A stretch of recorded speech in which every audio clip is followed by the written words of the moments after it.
Hello, everyone.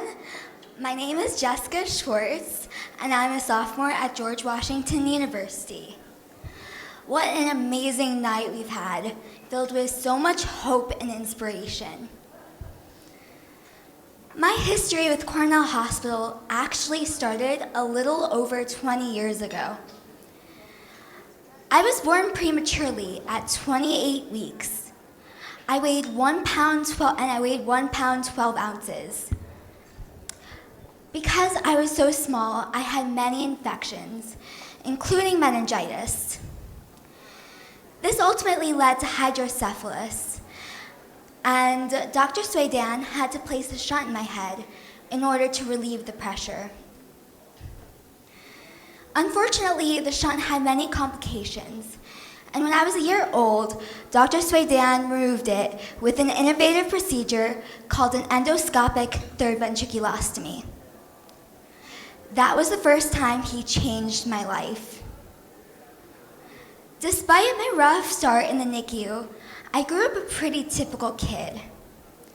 However, this all changed when I entered my sophomore year of high school. I started to experience headaches, ringing in my ears, and dizziness upon standing up.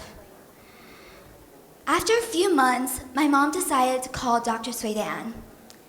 She wanted to make sure the shunt removal surgery was still working properly, so I went in for an MRI. That was when they found the tumor. Luckily, the tumor was benign and small, so we had options. We decided to go with a wait-and-see approach and hold off surgery. Month after month, year after year, I got MRI scans. Although my symptoms never got worse and my tumor never grew, there was a constant internal battle in my head, fearing the day I would need surgery.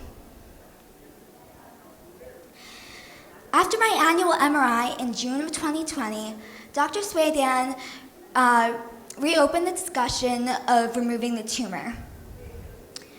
There are many advantages of removing it sooner rather than later, so we decided to schedule surgery for August 11th of 2020.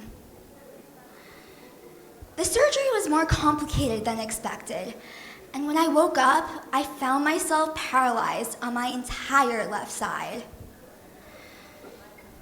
I spent a week in the hospital and another 5 weeks in a rehabilitation hospital, where I had to relearn how to walk, dress myself, and live in a world with visual field loss.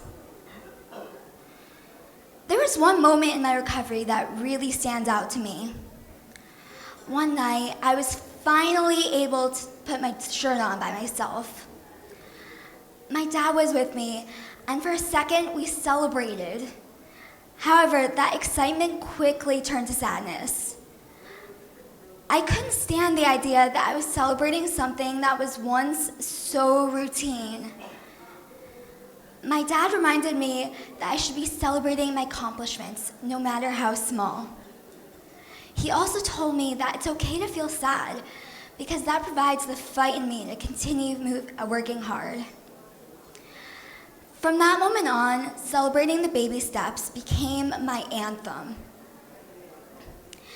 And that is what I have done. I've continued to celebrate each step of progress, and look at me now. I returned to GW, where I am studying to become a speech-language pathologist. I may have to adjust the way I do some things, but I am back to living a pretty typical college student life. Stories like mine and the others that have been shared here today are why we need your help. Brain tumors are so complex and need scientific advances to help uncover safer approaches. And the research that Dr. Swaydan and Dr. Greenfield are doing will help change so many lives for the better. You may question whether your support can truly make a difference, but that's where you're wrong. Real change is made through small steps, and a ton of small steps can make a huge difference. Look at me. If you had told me a year ago that I would be back at college and living on my own, I wouldn't have believed you. But through hard work and small wins, I am back and better than ever. Thank you.